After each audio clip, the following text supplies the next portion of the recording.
எல்லாருக்கும் வணக்கம். இந்த வீடியோ பதிவு எதுக்குன்னா, ஒரு 2 முக்கியமான விஷயத்த உங்ககிட்ட தெளிவுபடுத்துறதுக்காக தான். ஒன்று இந்த திருச்சி கிழக்குன்னு போயிட்டு இருக்குல்ல, அதுக்காக. இன்னொன்று நான் ரீசெண்டாக அட்டன் பண்ண ப்ரெஸ் மீட்டில் ஒரு வார்த்தையை கான்ட்ரவர்சி ஆக்கிட்டாங்க. முதல்ல இந்த ப்ரெஸ் மீட்டை பற்றி பேசிடலாம். நான் ப்ரெஸ் மீட்டு கொடுத்துட்டு வந்துட்டேன். ஒரு விஷயத்தை கான்ட்ரவர்சியாக மாற்றி அது தப்பாக 2-3 பேர் பேசுகிறேன்னொடனே நான் ட்வீட் போட்டுட்டேன்.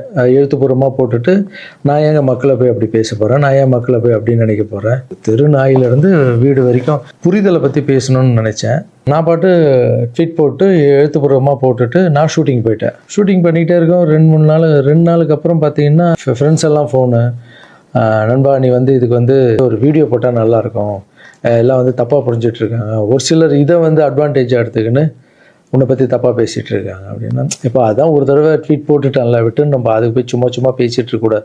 தப்பு நம்ம பண்ணால் பரவாயில்ல, நம்ம தான் பண்ணலையே அப்படின்னு விட்டாச்சு. அதுக்கப்புறம் என்னுடைய ட்ரஸ்ட்டு குழந்தைங்கள்லாம் ஃபோன் போட்டு, நம்ம படிக்க வச்ச குழந்தைங்க அங்கங்கே வேலை பண்ணிகிட்டு இருக்காங்கல்ல, அங்கிள் நீங்கள் இதுக்காக ஒரு வீடியோ போடுங்க ப்ளீஸ், இது ரொம்ப தப்பாக போய்ட்டுருக்கு அப்படின்லாம் பேசினாங்க. என்னடா இது எல்லாம் இப்படி சொல்கிறாங்களே அப்படின்னு பார்க்கும்போது, வீட்டுக்கு போனால் வீட்டில் அம்மாவும் அப்செட்டில் இருக்காங்க. இதுக்கு தான் நான் ஒன்று அரசியலுக்கு போவானு. நான் ஐயோ இது ஏதோ ரொம்ப தப்பாக இருக்குது போல்.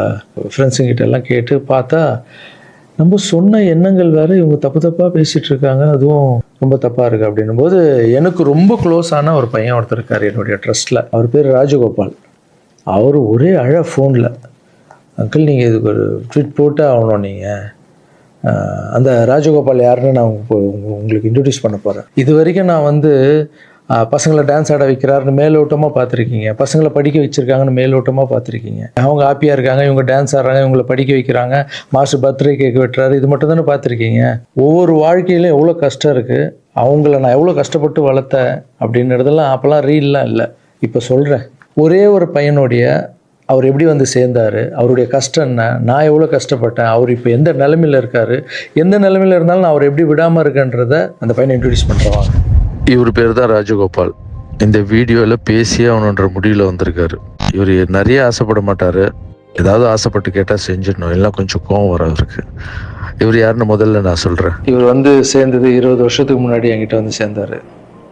எப்படி தெரியுமா சேர்ந்தார்? நைட் நான் படுத்துட்டு இருக்கேன், ஒரு 11 மணிக்கு சொல்கிறாங்க, கீழே உங்கள் வீட்டு கீழே யாரோ ஒருத்தர் வெயிட் பண்ணுறாங்க சார், உங்களை பார்க்கணும் அப்படின்னு சொல்கிறாங்க.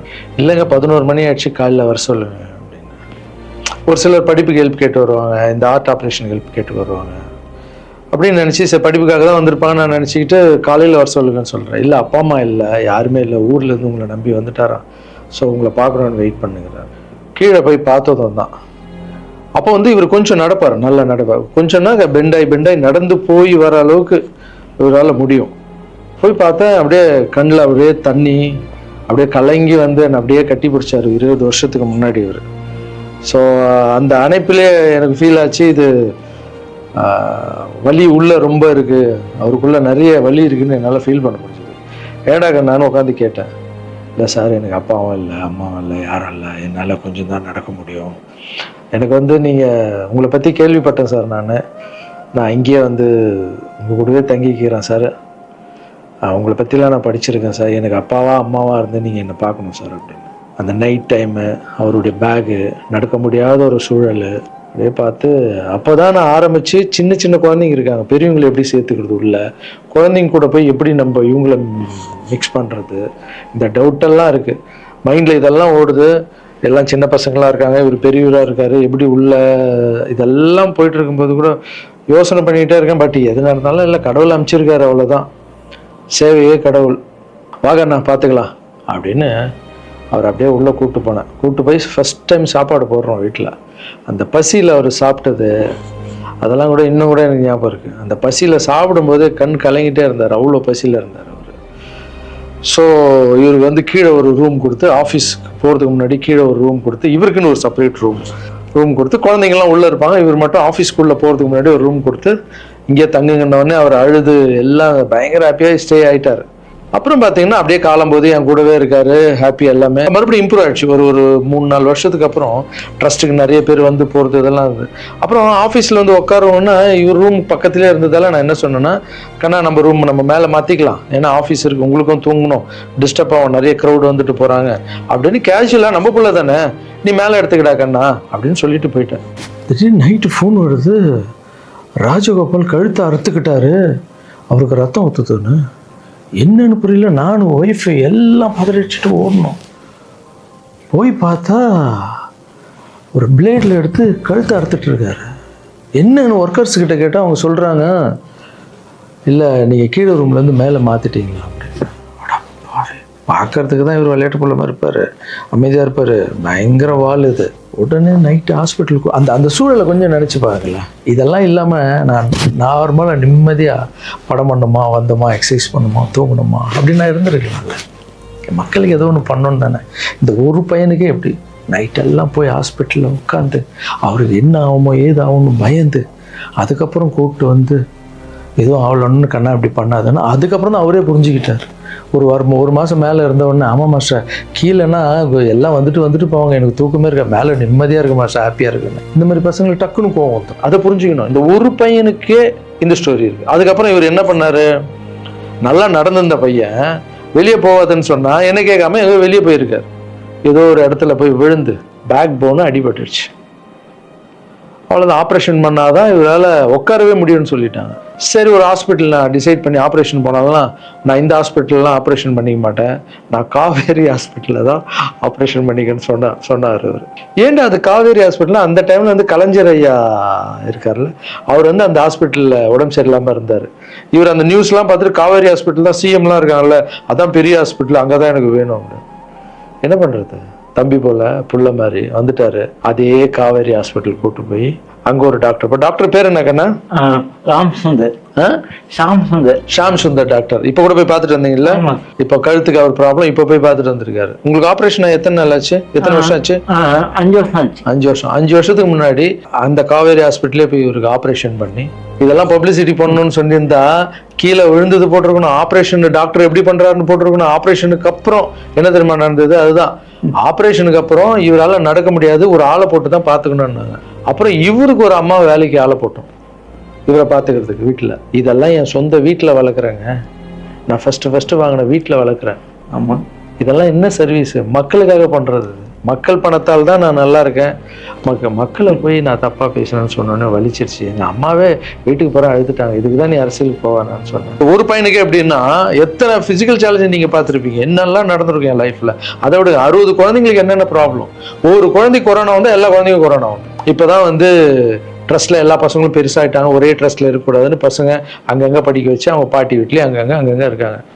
இப்போ ஒரு வாரத்துக்கு முன்னாடி தான் ஃபாதர்ஸ் டே வந்தது. நான் வளர்த்த குழந்தைங்க எல்லாரும் எனக்கு வந்து செலிப்ரேட் பண்ணுறாங்க. இன்னும் நம்ம இங்கே தானே வளர்ந்தோம், அப்பா தானே வளர்த்தாருன்னு என்னை பார்த்து இந்த பூச்செண்டு கொடுக்கும்போதெல்லாம் எனக்கு அவ்வளோ ஒரு சந்தோஷம். அதனுடைய அன்பு பார்த்தீங்கல்ல, யாருக்காவது கிடைக்குமா? ஸோ இதெல்லாம் மக்களுக்கு மேலே வச்சுட்டு இருக்க அன்பு மட்டும்தான். நீ பேசணுமா? என்ன பேச போற? அதான் நான் அங்கிள் சொல்லிட்டேன் உன்னை பற்றி எல்லாமே. இல்லை, நான் கொஞ்சம் உண்மையாக சொல்லணும். சரி சொல்லு. இது வந்து யார் நம்ப மாட்டாங்க. இப்போ நான் வந்து பாதிக்கப்பட்டவன். சரி சொல்லு. நீங்க எப்படி பார்த்துட்டீங்கன்னா அந்த கடவுளுக்கும் எங்க அம்மாவுக்கு தான் தெரியும். இது நான் வந்து மக்கள் மாதிரி உங்களுக்கு நான் உண்மையாக சொல்றேன். நான் கும்பல அனைத்து கடவுள் மேலானேயும் என்னை பெற்ற அம்மா மேலானேயும் சொல்றேன். இந்த பின்னாடி நிற்காதுல்ல, இவர் எங்க சார் மட்டும் இல்லை, எனக்கு அம்மா அப்பா எல்லாமே இவர் தான். எங்க அப்பா பெரிய கோடீஸ்வரர் அப்படின்னு என்னை வந்து நான் இப்படி வாழ்ந்துட்டேன் அப்படின்னு எங்க அம்மா என்னையும் அனாதையை விட்டுட்டாரு. எங்க அம்மா என்னை விட்டு போனதுக்கப்புறம் இந்த உலகத்துல எப்படி வாழ போறோம் அப்படின்னு ரொம்ப தயக்கமா இருக்கு. இது நீ ஃபீல் பண்ணக்கூடாது, நான் பேசுனேன். இங்கெல்லாம் அதெல்லாம் இருக்கக்கூடாது, புரியுதா? இல்ல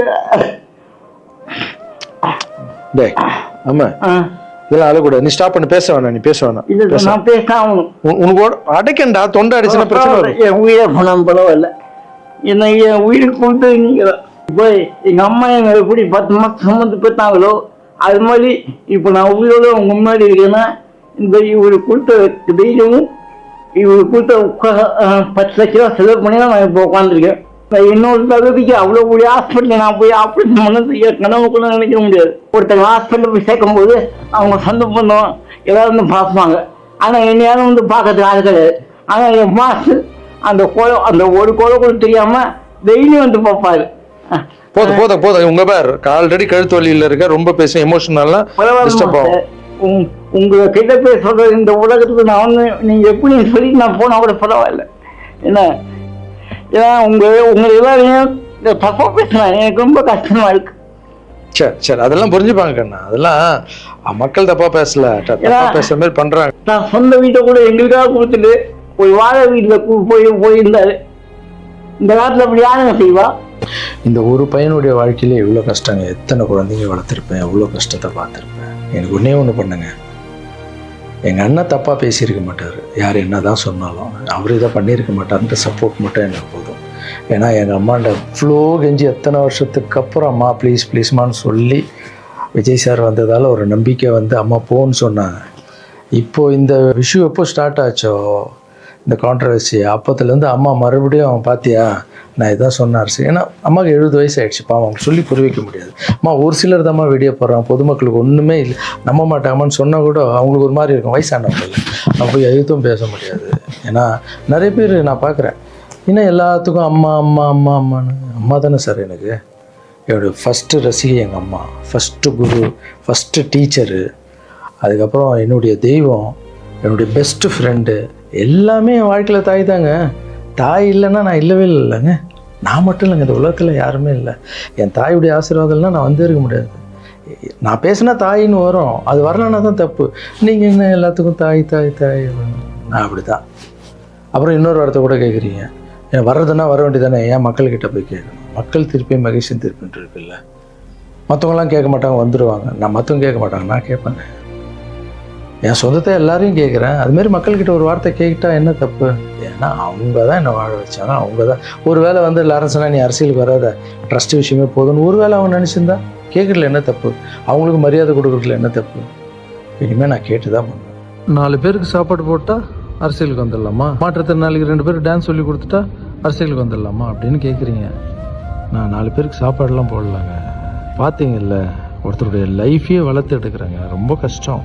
எல்லாரும் அரசியலுக்கு நான் வந்த அப்புறம் இதை பண்ணுறேன் அதை பண்ணுறேன்னு சொல்லுவாங்க, ஆனால் நான் பண்ணிட்டு வரேன்னு சொல்கிறேன், இன்னும் வரேன்னு கூட சொல்ல. அதுக்குள்ளே அப்படி பேசாதீங்க. 4 பேருக்கு சாப்பாடு போட்டு அரசியலுக்கு வந்துடுறேன். நான் என்னுடைய கஷ்டம் ரொம்ப பெரிய கஷ்டங்க, ரொம்ப வலி இருக்குது எனக்குள்ளே, நான் நிஜமாக உழைச்சிருக்கேன். இதெல்லாம் கேட்கும்போது மனசுக்கு ரொம்ப கஷ்டமாக இருக்குது. முன்னாடி ஏதோ பேசிட்டீங்க, இந்த வீடியோ பார்த்தீங்களா, இப்போவாது என் கஷ்டம் புரிஞ்சிருக்கும். இனிமேல் அப்படி யாரும் தப்பாக பேசாதீங்க. இந்த திருச்சி கிழக்கு தொகுதி, ஸோ நிறைய பேர் இடத்துல பார்த்தீங்கன்னா திருச்சி தொகுதியில் லாரன்ஸ் மாஸ்டர் நிற்கிறாரு. நிறைய பேர் அண்ணா நீங்கள் வாங்கண்ணா, நீங்கள் வந்தால் நாங்கள் ஓட் போடுறோண்ணா, வெல்கம்ண்ணா இதெல்லாம் சொல்கிறீங்க. நான் ஷூட்டிங் போகிற இடத்துல நான் ஏதாவது ஆஃபீஸ் போனால் கூட வாங்க எம்எல்ஏ சார் திருச்சி தொகுதியில் நிற்கிறீங்களா, எல்லாருமே சந்தோஷமாக கூப்பிட்டீங்க, அன்பாக கூப்பிட்டீங்க. உங்கள் அன்புக்கு எல்லாருக்கும் நன்றி. பட் அது எது தர்மம்னு ஒன்று இருக்குல்ல, என் மனசில் இருக்குதான் நான் இன்றைக்கி சொல்லிடுறேன். நான் திருச்சி தொகுதியில் நான் வந்து நிற்கணுமா, இல்லை விஜய் சார் எப்போது ஹீரோ ஆனாரோ அப்போத்துலேருந்து ஒருத்தர் போஸ்ட் ஓட்டியிருப்பார்ல, அதுக்கப்புறம் அவர் அரசியல் ஸ்டார்ட் பண்ண அப்புறம் அந்த அரசியலுக்காக உழைச்சிருப்பாங்கல்ல, அவர் ஆரம்ப ஸ்டேஜ்லேருந்து வந்தவங்களாம் இருப்பாங்க, அவங்க வரணுமா நான் வரணுமா? விஜய் சார் வீட்டில் இன்னும் எத்தனை பேர் திருச்சிக்காக வெயிட் பண்ணிகிட்டு இருக்காங்களோ நம்மளுக்கு என்ன தெரியும்? அது விஜய் சார் டிசைட் பண்ணணும். விஜய் சார் யார் நிற்க வைக்கிறாங்களோ யார் வேணாலும் ஜெயிப்பாங்க. ஏன்னா விஜய் சார் முகத்துக்கு தானே ஓட்டு விடுது. ஸோ அந்த இடத்துல போய் நான் போய் நிற்கிறதுன்றது அது தர்மமே இல்லைல்ல. யாரோ ஒருத்தர் விதை போடுவாங்க, அங்கே செடி முளைக்கும், அதுக்கு வேலி கட்டுவாங்க, அதை பாதுகாப்பாங்க, ஒரு மரம் ஒன்று வரும், அந்த மரத்தில் ஒரு பழம் வரும், அந்த பழத்தை நான் எடுத்து சாப்பிட்ணுமா விதை போட்டவங்க சாப்பிட்ணுமா? ஒரு வேளை நம்ம போய் சேரணும்னா எப்படி தெரியுமா சேரணும்? ஃபஸ்ட்டு உறுப்பினராக போய் சேரணும். உறுப்பினராக சேர்ந்து அந்த கட்சிக்காக 3 வருஷம் உழைக்கணும், 4 வருஷம் உழைக்கணும். கட்சியுடைய எல்லா நல்ல திட்டங்களையும் எத்தனை போய் வெளியே சொல்லணும். கடமையை செய் பலனை எதிர்பார்க்காதன்றது தான் என்னுடைய கோட்டை. உழைக்கணும். அப்புறம் கட்சி மேலிடம் பார்த்து சிஎம் பார்த்து நல்லா உழைக்கிறாங்க ஒரு போஸ்ட்டு கொடுத்தா அந்த போஸ்ட்டில் நம்ம இருந்து என்ன பண்ணணுமோ அதை பண்ணணும். அது தர்மம். நான் ஃபஸ்ட்டு என்னுடைய நிலைப்பாடை சொல்கிறேன். நான் எதுக்கு அரசியல் வந்திருக்கேன், ஏன் வந்திருக்கேன், யார் கூட போக போகிறேன் அப்படின்றத இன்ஃபார்ம் பண்ணுறேன். ஒரே ஒரு விஷயம் அவர்கிட்ட ஹெல்ப் கேட்க போகிறேன், எனக்காக இல்லை. எப்படி தான் நம்ம ஹெல்ப் கேட்க போகிறேன்? கலைஞர் ஐயா இருந்தார், அவர் இருக்கும்போது நான் ஒரு சில குழந்தைங்கிட்ட ஆப்ரேஷனுக்கெல்லாம் ஹெல்ப் கேட்டேன், அவரும் பண்ணார். அதுக்கப்புறம் உதயநிதி ஸ்டாலின் சார், அவர்கிட்ட இப்போ தான் லேட்டஸ்ட்டாக ஒரு 2 மாதத்துக்கு முன்னாடி என்னுடைய மாற்றுத்திறனாளி பசங்க மல்லர் கம்பம் கற்றுக்கிட்டாங்க. மல்லர் கம்பம்னா ஒரு கட்டையை வச்சுட்டு அதுக்குள்ளே டான்ஸ் ஆடுறது கஷ்டப்பட்டு கற்றுக்கிட்டாங்க. அவங்களுக்கு ஷோஸ் எல்லாம் வேணும்னு அவர் நம்பர் என்கிட்ட இல்லை, கேட்டு வாங்கி ஒரு வீடியோ அனுப்பிவிட்டேன், அவ்வளோதான். அவர் என்ன பண்ணார்னா ஸ்டாலின் சார் சிஎம் சாருக்கு இதை அனுப்பி கேட்ட ஒரு வாரத்தில் சிஎம் சார் முன்னாடி ஆட வச்சுட்டாங்க. ஸோ அவங்கெல்லாம் அப்படி பண்ணியிருக்காங்க. அப்புறம் அன்புமணி ராமதாஸ் சார் பண்ணியிருக்காரு. நிறைய குழந்தைங்க ஆப்ரேஷன், அவர் ஹெல்த் மினிஸ்டராக இருக்கும்போது, நீங்களே நடிகராக இருக்கும்போது நான் ஒரு குழந்தைய கூப்பிட்டு வந்தேன், நீங்களே உங்கள் சொந்த காசை போட்டு ஆப்ரேஷன் பண்ணி அந்த குழந்தைய காப்பாற்றி கொடு. நடிகராக இருக்கும்போதே ஒரு குழந்தைய காப்பாற்றிங்க, இப்போ சிஎம் ஆகிட்டீங்க, தைரியமாக வந்து உரிமையோடு கேட்பேன், ஒரு 1000 குழந்தைக்கு பண்ணு. 1000ன்னா நீங்கள் நினச்சா என்ன வேணால் பண்ணலாம் உங்கள் மினிஸ்டர்ஸ் கிட்ட சொல்லி. அது உரிமையோடு வந்து நான் போய் கேட்குறதில்ல, நியாயம் இருக்குது. அது சிஎம் பண்ணும்போது அதை வெளியே வந்து சிஎம் எனக்காக என் நண்பர் வந்து இத்தனை ஆப்ரேஷன் பண்ணார், இத்தனை குழந்தைங்க இந்த ஹெல்ப் பண்ணாருன்னு அப்போ பெருமையாக சொல்லிக்கலாம். நம்ம அதுக்குன்னு ஃபீல் பண்ணுறாதீங்க. அண்ணன் அரசியலுக்கு வரமாட்டார் போல். திருச்சி கிழக்கில் தான் நிற்கலன்னு சொன்னேன், அதுதான் தர்மம் இல்லைன்னு சொன்னேன், வேற எங்கேயும் நிற்கலன்னு சொல்லல. நிற்போம் பொறுமையாக, அடி மேலே அடி எடுத்து வச்சு, அவசரப்பட்டு என்ன இது சீக்கிரம் வாங்கலாம் அப்படின்னு சொல்கிறேன். என்ன காய்கறி கடையாக போய் வாங்குறதுக்கு? இவ்வளோ நாள் நம்ம உழைச்சி காப்பாற்றி வச்ச பேரெல்லாம் ஒருத்தருக்கு போய் சரண்டர் பண்ணிவிட்டு அவங்களுக்காக உழைக்க போகிறோம்னா அங்கே நம்மளுக்கு சீட்டு வேணாம், எதுவும் வேணாம், மரியாதை. எங்கே நம்மளுக்கு மரியாதை நல்லா கிடைக்குதோ, யார் கூட போய் சேர்ந்தால் மக்களுக்கு நல்லது நடக்குமோ எல்லாம் திங்க் பண்ணி அழகாக பண்ணுவோம். ஏதோ ஈஸியாக கிடைக்குதுன்னு எம்எல்ஏ சீட்டில் வந்து உட்காந்துக்கிட்டு, இல்லை மினிஸ்டர் சீட்டில் உட்காந்துட்டு பதவி அனுபவிக்கிறதுக்காக வருவானா, என் சுயநலத்துக்காக வரேன்னா, இல்லை மக்கள் பின்னாடி வந்து நிற்கிறேன்னா, மக்கள் பிரச்சனைக்காக நான் வரேன். மக்கள் பிரச்சனைக்கு வர்றது தானே இங்கே கரெக்டான ஒரு விஷயம். இப்போ ஏதோ ஆசைக்கு ஏதோ கூப்பிட்றாங்க, அப்போ நம்ம போயிட்டு பதவியை அனுபவிக்கலான்றது தப்பு இல்லைங்க. அதுதான் என்கிட்ட ஆல்ரெடி இருக்கேன், நான் சந்தோஷமாக தானே இருக்கேன், என்கிட்ட எல்லாமே இருக்கேன். மக்கள் பிரச்சனைக்காக நம்ம வந்து எங்கே போகணும், யார் கூட போகணும், எப்படியாப்பட்ட அரசியலை கையில் எடுத்தால் மக்களுக்கு நல்லது நடக்கும்ன்றத நல்லா திங்க் பண்ணி பொறுமையாக நானே உங்களுக்கு இன்ஃபார்ம் பண்ணுறேன். 2 படம் போயிட்டு எவ்வளோ சீக்கிரம் சொல்ல முடியுமோ நான் உங்களுக்கு சொல்கிறேன். தேங்க்யூ. சர்வீஸ் இஸ் காட், மாற்றம் சேவையே கடும். பாய்.